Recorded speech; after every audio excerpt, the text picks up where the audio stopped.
Sebelumnya perkenalkan, saya Nur Sofia sebagai panitia majalah Explomed 2025. Di sini saya ingin bertanya sedikit tentang program kegiatan Urban Malaysia yang pernah Kakak Indi lakukan beberapa waktu yang lalu.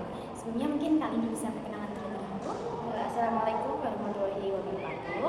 Perkenalkan, saya Nindi Maudia Subagio dari Angkatan 2024. Baik, terima kasih Kak Indi. Langsung saja untuk pertanyaan pertama, apa sih program kegiatan Urban Malaysia yang kemarin Kak Indi lakukan? Untuk kegiatannya sendiri itu namanya itu Urban Mobility, di mana kita di sana melakukan seperti kelas atau forum diskusi. Jadi kita di sana kayak melakukan diskusi bersama dengan mahasiswa dari University Teknologi Malaysia atau UTM. Nah, di sana tuh kita melakukan diskusi tentang tema Green School. Lalu bagaimana perasaan Kakak saat pertama kali menjadi anggota yang terpilih untuk mengikuti Urban ini? Pastinya senang ya, karena bisa datang ke negara orang yang di sananya itu kita bisa memperoleh banyak sekali ilmu yang didapat dan bisa saling share tentang seperti apa sih kayak kehidupan di Malaysia, pendidikan di Malaysia, kemudian seperti apa ketika mereka sedang melakukan perkuliahan, apakah sama dengan yang kita lakukan di Indonesia, terutama di Universitas Negeri Malang. Baik, terima kasih. Untuk selanjutnya, apa motivasi dan alasan Kakak mengikuti kegiatan ini? Motivasinya sih saya itu ingin bisa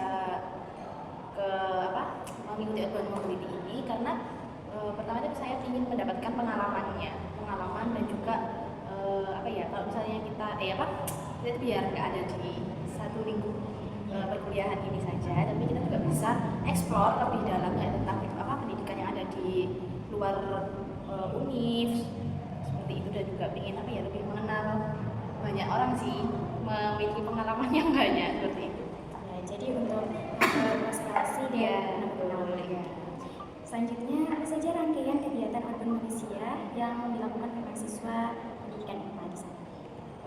Yang pasti kita itu datang ke sana untuk melakukan kelas diskusi atau forum diskusi. Jadi kita di sana itu masuk ke dalam kelas mahasiswa di sana, salah satu kelas mahasiswa di sana. Kemudian di sana kita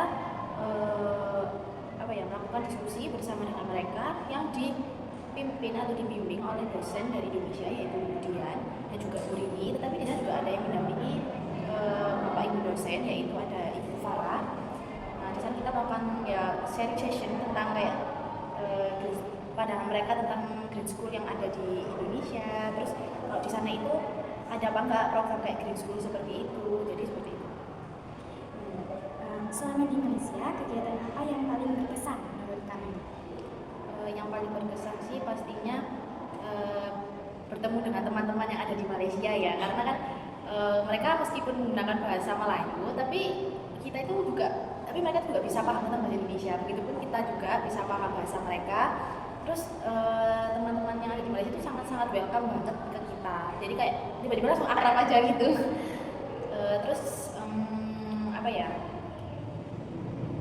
Itu sih yang berkesan juga itu tentang kampusnya. Kampusnya itu ternyata memiliki luas itu sekitar 1 hektar lebih.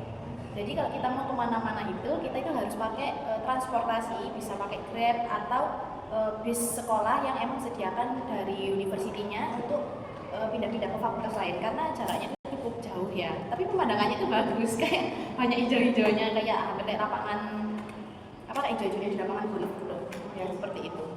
Seru sekali. Iya, seru banget. Harus mencoba ini kan. Baik, kampus atau tempat yang Kakak kunjungi di sana itu seperti apa, dan apakah ada hal yang menarik dari sistem pendidikan yang ada di sana?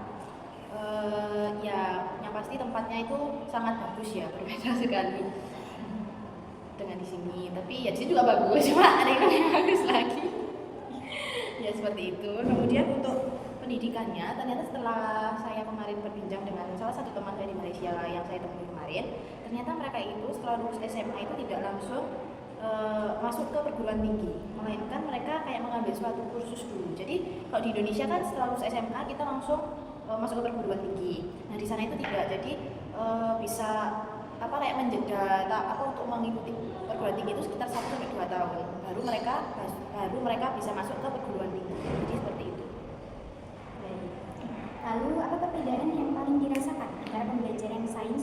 Indonesia dan di Malaysia. Dan apakah kakak sempat mengalami culture shock saat di Malaysia? Untuk yang pembelajarannya sih hampir sama, mungkin bedanya mereka lebih menggunakan bahasa Inggris. Untuk ketika pembelajaran di dalam kelas itu menggunakan bahasa Inggris, tapi juga diselingi dengan bahasa Melayu. Dan yang buat saya culture shock itu dengan cara berpakaian mereka. Cara berpakaian mereka itu memang dibebaskan, tetapi bebas di sana itu artinya mereka itu masih tetap menggunakan yang sopan, seperti baju yang terkenal di Malaysia itu kan baju kurung. Jadi yang cewek-ceweknya itu menggunakan baju kurung dan yang cowok-cowoknya itu menggunakan baju berkerah sama menggunakan dasi. Jadi kayak benar-benar ya bebas sebenarnya, cuma bebasnya itu sopan gitu loh Mas Ian. Dan akhirnya kayak satu kelas itu seragam gitu. Padahal aslinya nanti nggak apa-apa untuk pakai baju yang bebas. Selanjutnya, selain belajar, pasti ada pengalaman seru di luar kelas yang kakak dan teman-teman Malaysia lakukan. Nah, boleh diceritakan kak tentang kegiatan non akademiknya apa saja yang menurut kak ini itu paling berkesan? Untuk yang non akademik yang berkesan itu kita di sana itu kuliner makanan-makanan yang khasnya Malaysia, contohnya kayak nasi lemak, nasi kandar, dan itu rasanya enak sih. Dan itu kan biasanya menunya itu ada kayak ayamnya. Nah, ayamnya itu besar sekali, beda banget dengan ayam yang di Indonesia yang sangat kecil. Nah, terus di sana itu juga kita pergi ke KL untuk beristirahat sebentar sebelum kita ke Johor itu ke tempat universitasnya. Nah, di sana kita jalan-jalan ke Petronas. Nah, selama kita berada di KL sana, saya itu menemukan ternyata di Malaysia itu tidak hanya rasnya itu Melayu saja, melainkan ada ras dari India dan juga Chinese, dan itu menurut saya lebih banyak daripada orang Melayunya. Jadi hampir setiap kali saya jalan atau ke suatu tempat itu selalu ketemu dengan orang India dan juga orang Chinese dibanding dengan orang Melayunya sendiri. Menarik sekali. Baik, untuk pertanyaan selanjutnya, apa pelajaran penting yang kakak dapatkan baik secara akademik maupun secara pribadi? Kalau secara akademik, pelajaran yang tadi saya ambil itu seperti cara berpakaian yang mereka di sana yang sangat-sangat sopan, apalagi cara berkerudung mereka yang sangat-sangat menutup dan syar'i sekali. Begitupun dengan laki-laki yang menggunakan dasi dan berkemeja, dan itu sangat rapi dan enak untuk dipandang seperti itu. Kemudian untuk akademiknya, mungkin di sana itu meskipun banyak kendaraan seperti yang ada di Indonesia berlalu lalang itu, tapi udara di sana itu tetap sejuk, nggak yang terlalu banyak polusi dan panas di sana. Di sana itu memang panas, tapi panasnya di sana itu tidak yang menyengat seperti panasnya di Indonesia, dan juga nggak membuat itu tuh jadi hitam gitu loh. Kalau di Indonesia kan sedikit kena panas itu langsung berubah wujud gitu. Seperti itu. Baik, terima kasih. Selanjutnya, bagaimana suasana kebersamaan dan semangat kolaborasi antar peserta selama program kegiatan berlangsung?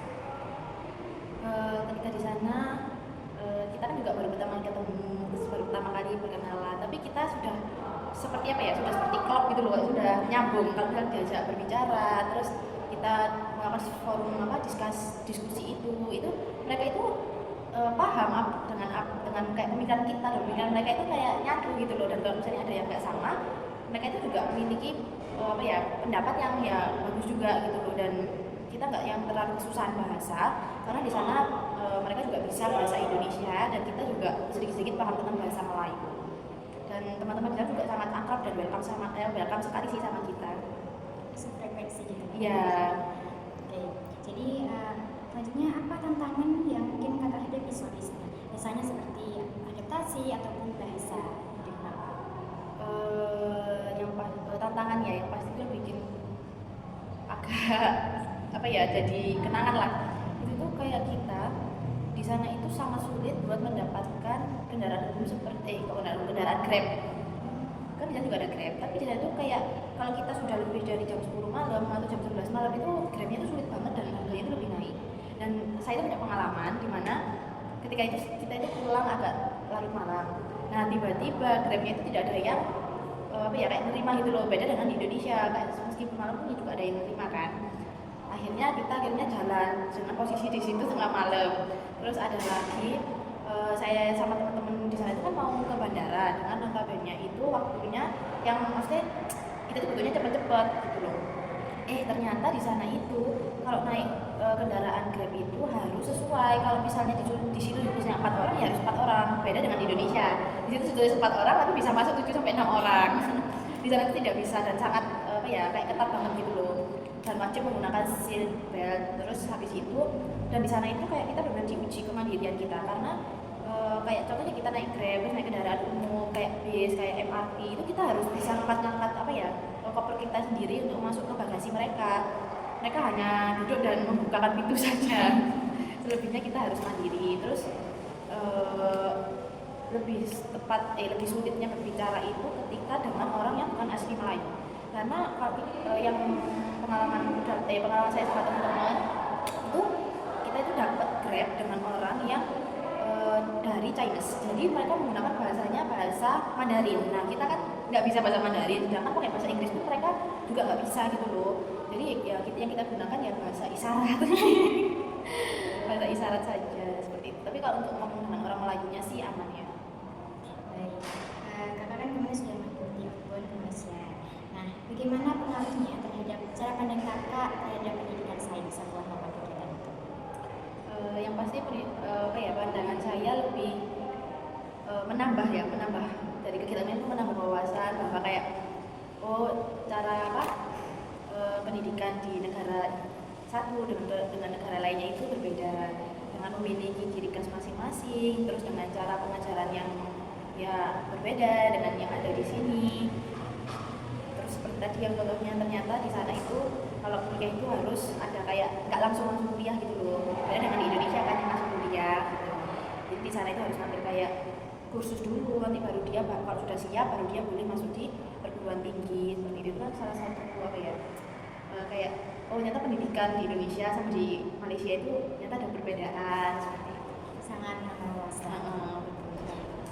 Baik, jika diberi kesempatan lagi, kira-kira negara mana yang paling ingin kakak kunjungi untuk melakukan kegiatan itu? Kalau bisa seluruh negara ya. Amin. Mungkin seadanya yang dulu dia membuat di mana dan dengar saya sih karena ke Turki. Insya Allah tahun depan itu katanya pihak Turki akan melakukan outbound mobility lagi ke Turki. Selanjutnya, apa pesan kakak untuk adik-adik Departemen Pendidikan IPA yang mungkin juga ingin untuk mengikuti program outbound ke Malaysia atau ke negara-negara selanjutnya? Untuk pesanku sih ikut aja ya program ini itu, karena menurutku ikut program itu nggak yang sia-sia gitu loh, karena di sana kita juga dapat banyak sekali pengetahuan, terus bisa mengeksplor hal-hal baru yang mungkin kita tidak dapat di Indonesia.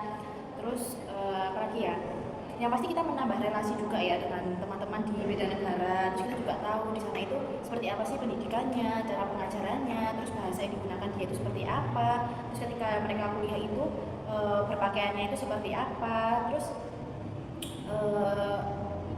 yang pasti itu banyak manfaatnya sih dari mengikuti kegiatan outbound mobility ini. Kan kita juga dapat subsidi dari pihak kampus untuk uang saku dan juga tiket pemberangkatan ke sana. Ini sangat direkomendasikan. Ya, betul. Oke, untuk yang terakhir ini, apa kakak berkenan untuk menyampaikan closing statement untuk majalah Expomed tahun ini? Semoga majalah ini itu dapat menjadi media dan juga menginspirasi teman-teman yang membaca agar untuk mendapatkan wawasan-wawasan yang lebih banyak tentang apa aja sih kegiatan yang ada di prodi pendidikan IPA itu, dan yang pasti kegiatannya itu semuanya seru-seru nggak sih? Iya. Ya, betul. Baik, terima kasih Kak. Mungkin itu saja yang bisa saya sampaikan atau tanyakan kepada Kak tadi. Terima kasih atas waktunya dan mohon maaf bila ada salah kata. Assalamualaikum warahmatullahi wabarakatuh.